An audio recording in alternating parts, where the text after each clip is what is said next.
ভাই পৃথিবী এই সামান্য দেহটা যদি রূহ ছাড়া চলতে পারে না, পৃথিবীকে চালানিওয়ালা ছাড়া পৃথিবী কিভাবে চলে? কথা বলুন ঠিক কিনা? আল্লাহ তাআলা তো নিজেই বলে দেন, ফাইনামা তুওয়াল্লু ফাসাম্মা ওয়াজহুল্লাহ। এ বান্দা, পৃথিবীর যেদিকেই তাকাও, যেখানেই থাকো, যেখানেই অবস্থান করো না কেন, যেখানেই তোমার দৃষ্টি পড়ে না কেন, সেখানেই আল্লাহ আছেন, সেখানেই আল্লাহ আছেন। তুমি ঘরে থাকো, আল্লাহ আছেন। পাহাড়ের নিচে থাকো, আল্লাহ আছেন। জমিনের মধ্যে থাকো, আল্লাহ আছেন। ঘরের মধ্যে দরজা জানলা সবকিছু বন্ধ করে দাও, আল্লাহ আছেন। যেখানেই থাকো সেখানেই আল্লাহ আছেন। আর কবি তো কত সুন্দর করে বলছেন, হাজার মে সাজার মে তেরে রং ওয়া বু হে, হাজার মে সাজার মে তেরে রং ওয়া বু হে, জিধর দিখতা হু উধর তু হি তু হ্যায়। আরে বৃক্ষে পল্লবে গাছে পাথরে পাথরে যেখানে দেখি সেখানে মালিক তোমার গ্রাম, তোমার গ্রাম। যেদিকে দেখি তুমি তো মালিক অমূল্যাম, যেদিকে তাকাই সেদিকে তুমি মহান। তারা আল্লাহ সব জায়গায় আছে, আল্লাহকে চিনতে পারে না। নাস্তিকরা বলে আল্লাহ ছাড়া বলে পৃথিবী চলে, অসম্ভব। কথা বলুন কি অসম্ভব? কুল্লু মান আলাইহা ফান ওয়া ইয়াবকা ওয়াজহু রাব্বিকা যুল জালালি ওয়াল ইকরাম। আল্লাহ জাল্লা জালালুহু ওয়া আম্মা নাওয়ালুহু, তিনি বলেন পৃথিবীর মধ্যে অবস্থিত প্রত্যেকটা বস্তুই হলো নশ্বর। এই পৃথিবীর মধ্যে চিরস্থায়ী বলতে, অবিনশ্বর বলতে কোনো কিছু নেই, বরং প্রত্যেকটা বস্তুই হলো ধ্বংসশীল। পৃথিবীর মধ্যে অবস্থিত কোনো জিনিসই কি নাই চিরস্থায়ী নয়, বরং প্রত্যেকটা বস্তুই হলো অস্থায়ী, ধ্বংসশীল। একমাত্র তোমার রব, তোমার মালিক, তোমাকে যিনি বানিয়েছেন সেই আল্লাহ, তিনি একমাত্র বিরাজমান, তিনি একমাত্র চিরস্থায়ী, তিনি একমাত্র চিরস্থায়ী। তিনি ছাড়া অন্য কোনো বস্তু চিরস্থায়ী নয়, অনন্ত নয়। প্রত্যেকটা বস্তুর অন্ত আছে, একমাত্র আল্লাহর অন্ত নাই। প্রত্যেকটা বস্তুই ধ্বংসশীল, প্রত্যেকটা বস্তুই নশ্বর, একমাত্র আল্লাহই হলো অবিনশ্বর। কোনো বস্তুকে দেখা যায় না, কোনো বস্তুকে এই চর্ম চক্ষু দ্বারা দেখা যায় না, দেখা সম্ভব না, দৃশ্যমান নয় এমন কোনো বস্তু দেখা যায় না। কিন্তু এই বলে যে ওই বস্তুটা পৃথিবীর জমিনে নাই, তার অস্তিত্ব নাই, এমনটা তো নয়। পৃথিবীর মধ্যে এমন হাজার হাজার বস্তু আছে যেগুলো আমরা দেখি না, তবে আমরা বিশ্বাস করি সেগুলো আছে। আমাদের চক্ষু দ্বারা দেখতে পাই না, তবু আমরা বিশ্বাস করি সেগুলো পৃথিবীর জমিনে বিরাজমান, সেগুলো পৃথিবীর জমিনে আছে, আমরা বিশ্বাস করি। যেমন আমি কথা বলতেছি, আমার বাক শক্তি আছে, তো আমার কথা বলার শ্রবণ যে শক্তিটা, আমার কথার আওয়াজটা কোথা দিয়ে, আওয়াজটা তো একটা বাতাস না, একটা শব্দ ধ্বনি, বলে এই শব্দটা, এই ধ্বনিটা, এই বাতাসটা কিভাবে বের হচ্ছে, বের হয়ে এই বাতাসটা কিভাবে আপনার কান দিয়ে, আপনার শ্রবণ শক্তির মাধ্যমে কিভাবে প্রবেশ করতেছে, আপনার কান দিয়ে কিভাবে প্রবেশ করতেছে, দেখতেছেন কেউ? দেখা যায় না। কারণ কি? বলে এই বাক শক্তি আছে, এর মাধ্যমে কথা বলাও যায়, শ্রবণ শক্তি আছে, এর মাধ্যমে কথা শ্রবণ করাও যায়, শোনাও যায়। কিন্তু এই বাক শক্তিকে, এই ধ্বনিকে দেখা যায় না, এই শ্রবণ শক্তিকে দেখা যায় না। তবে আমরা বিশ্বাস করি যে আমার বাক শক্তি আছে, আপনার বাক শক্তি আছে। আমরা বিশ্বাস করি যে আমার শ্রবণ শক্তি আছে, যার মাধ্যমে আমি শ্রবণ করতে পারি। কিন্তু কারো মানুষের ধ্বনিটা আমার কানের মধ্যে কিভাবে প্রবেশ করতেছে, বাতাসটা কিভাবে প্রবেশ করতেছে, এটা দেখা যায়। বলে এটা দেখা যায় না, তবে আমরা মানি যে তার শ্রবণ শক্তি আছে, তার দৃষ্টি শক্তি আছে। অনুরূপভাবে আমরা দেখতে পারি, আমরা লক্ষ্য করতে পারি। আমাদের দৃষ্টি শক্তি থাকার কারণে আমরা প্রত্যেকটা বস্তুকে লক্ষ্য করতে পারি, দেখতে পারি। বলে যে একটা লাইট যদি কোনো জায়গায় মারা হয়, বলে লাইটের পাওয়ারটা যেদিক দিয়ে যায় সেদিকে দেখা যায়, কোন পর্যন্ত যায় দেখা যায়, কোথায় গিয়ে বাড়ি খায় সেটাও দেখা যায় না? কিন্তু আমরা কোথায় তাকাই, আমাদের এত পাওয়ার, এ চোখের এত পাওয়ার যে বলে অনেক দূর পর্যন্ত দেখা যায়। বলে এই পাওয়ারটা যত দূর পর্যন্ত যায় কিন্তু পাওয়ারটা দেখা যায় না। পাওয়ার দেখতে পারেন, লাইটের আলোর মতো চোখের পাওয়ার দেখা যায়? দেখা যায় না। তবে আমরা বিশ্বাস করি সে দেখতেছে, সে দেখতে পায়। আপনি দেখতে পান, আমি দেখতে পাই, সে দেখতে পায়, এটা সকলে বিশ্বাস করে। বিশ্বাস করি না? বলে আমরা দেখতে পাই না তবু কি করি?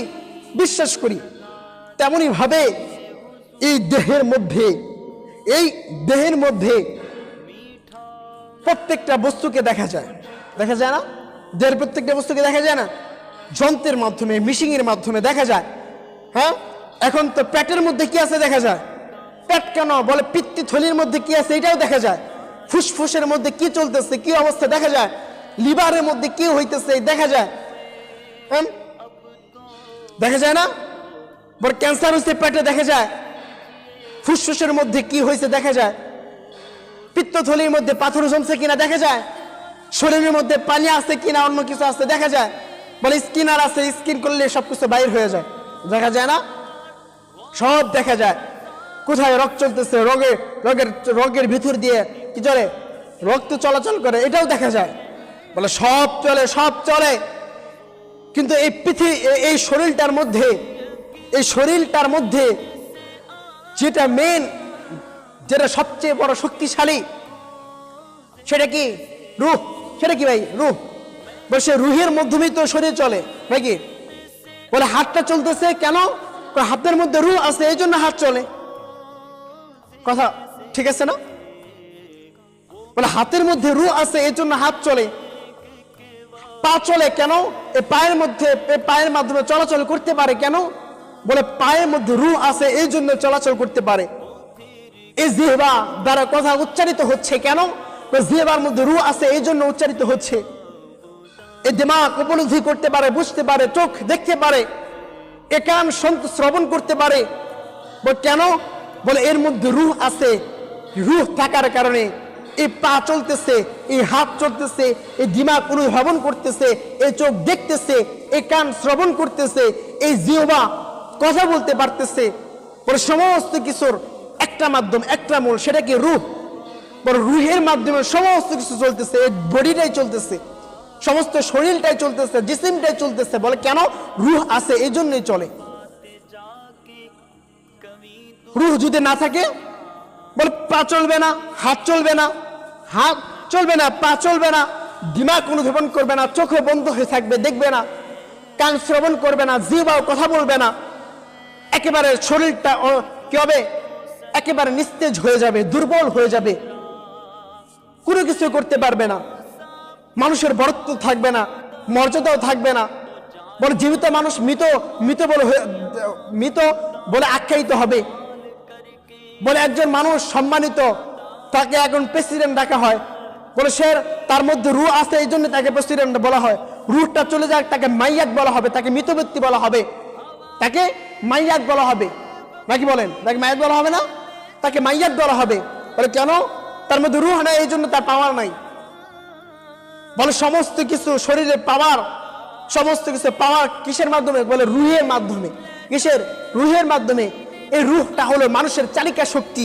এই রুহের মাধ্যমে মানুষ চলতে পারে, ফিরতে পারে, চলাফেরা করতে পারে, অনুসরণ করতে পারে, বুঝতে পারে, চিন্তা করতে পারে। বলে শরীরের মধ্যে অন্যান্য প্রত্যেকটা বস্তুকে জানা যায়, দেখা যায়, কি অবস্থা আছে বোঝা যায়। বলে রুহটাকে জানা যায় না, রুহটাকে বোঝা যায় না, রুহটাকে বোঝা যায় না, দেখা যায় না কোথায় আছে, রুহটা কোথায় আছে, কিভাবে চলতেছে, কোথায় চলতেছে, তার আকার আকৃতি কেমন, তার সুরূপটা কেমন, এটাও বোঝা যায় না, তার রূপটাও দেখা যায় না। তবু আমরা মানুষ সকলে বিশ্বাস করি রূহ আছে, রূহ আছে, বিশ্বাস করি না? বলে সকলের মধ্যে রূহ আছে, রূহের মাধ্যমে সমস্ত কিছু করতে পারে। বলে এটা আমরা মানি, এটা বিশ্বাস করি বন্ধুগণ। অথচ রূহকে দেখা যায় না, বোঝা যায় না, রূহের চলাফেরা উপলব্ধি করা যায় না। কিন্তু আমরা রূহকে মানি। তেমনই ভাবে এই পৃথিবীর মধ্যে সব প্রত্যেকটা বস্তুকে চালানোওয়ালা, পরিচালনকারী, এই পৃথিবীর মধ্যে অবস্থিত আসমান জমিন, পাহাড় পর্বত, গাছপালা, পশু পাখি, পাহাড় পর্বত, চন্দ্র সূর্য, গ্রহ নক্ষত্র, সাগর মহাসাগর, এত বড় বড় তারা, প্রত্যেকটা বস্তুকে চালানোওয়ালাও একজন আছে, একজন মহাশক্তি আছে, একজন মহাশক্তি আছে, পরিচালক আছে। বলে এই দেহটা যেরকম ভাবে রূহ ছাড়া চলে না, এই দেহটা যেরকম ভাবে রূহ ছাড়া চলে না, তেমনি ভাবে এই পৃথিবীর মধ্যে অবস্থিত প্রত্যেকটা বস্তুও নিজভাবে একক নিয়ন্ত্রণ ছাড়া, একজনের নিয়ন্ত্রণ ছাড়া কোনো ব্যক্তিটা বস্তুকে চালানেওয়ালাও পরিচালনাকারী একজন আছে, একজন আছে। বলে এমনি এমনি প্রত্যেকটা বস্তু পরিচালিত হয় না, এমনি এমনি আসমান থেকে বৃষ্টি বর্ষণ হয় না, এমনি এমনি সূর্য কেউ না উদিত হয় না, সূর্য উদিত হয় না, সূর্য ডুবে না, অস্ত যায় না, দিন হয় না, রাত হয় না। বলে একজন পরিচালনা করতেছেন, একজনের পরিচালনায় আছে, এই জন্য সমস্ত কিছু তার নিজ দায়িত্বে হচ্ছে। আর যিনি পরিচালনা করতেছেন তিনি কে?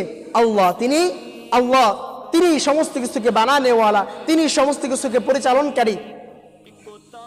যারা বলে এই পৃথিবী একা একাই চলে, এই সূর্য একা একাই উঠে একা একাই ডুবে যায়, এই চন্দ্র একা একাই আসে একা একাই ডুবে যায়, যারা বলে দিনের পর রাত একা একাই আসে, ডিম থেকে বাচ্চা একলা একলাই ফুটে, যারা এই কথা বলে তারা হচ্ছে নিছক মূর্খ, তারাই হলো নাস্তিক, তারাই হলো মুনআরিদ, তারাই হলো কাফের।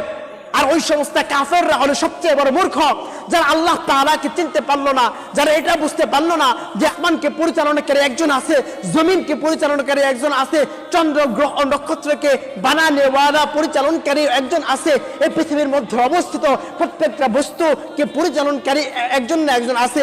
যেরকম ভাবে এই দেহটাকে একজন পরিচালনাকারী আছে, সেটা কি? রূহ। বলে রূহের মাধ্যমে এই দেহটা চলতেছে, এই জিসিমটা চলতেছে। অনুরূপ ভাবে এই দেহটা রূহ ছাড়া চলে না, রূহ ছাড়া পরিচালিত হতে পারে না। অনুরূপ ভাবে এই আসমান জমিন এবং এর মধ্যে অবস্থিত প্রত্যেকটা বস্তুকে পরিচালনাকারী ছাড়া পরিচালিত হতে পারে না, বরং একে পরিচালনাকারী একজন আছে। আর যিনি পরিচালনা করে তিনি কে? আল্লাহ। তিনি আল্লাহ। নাস্তিকরা হলো মূর্খ, তারা কিসের শিক্ষিত, তারা কিসের ডাক্তার হয়েছে, তারা কিসের পড়ালেখা করছে? আর যারা আসলটাই বুঝতে পারে না, যারা এটা বুঝে দৃষ্টিশক্তি মানুষের আছে, যার মাধ্যমে দেখা যায়, দৃষ্টিশক্তি তো দেখা যায় না, তারা তো দেখে না, শ্রবণ শক্তি আছে দেখা যায় না, বলে বুঝে না। হ্যাঁ, মানুষের বাক শক্তি আছে, বলে বাক শক্তি দেখা যায় না, এটাও মানে সেটাও মানে। এই রূহের বলে এই দেহটার মধ্যে রূহ আছে, এই রূহ ছাড়া দেহটা চলে না, এটাও মানে।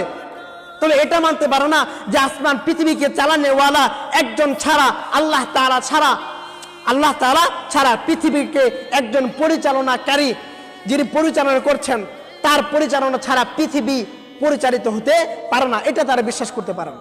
তার কিসের শিক্ষিত? তাহলে সব বুঝতে পারে, এটা বুঝতে পারে না।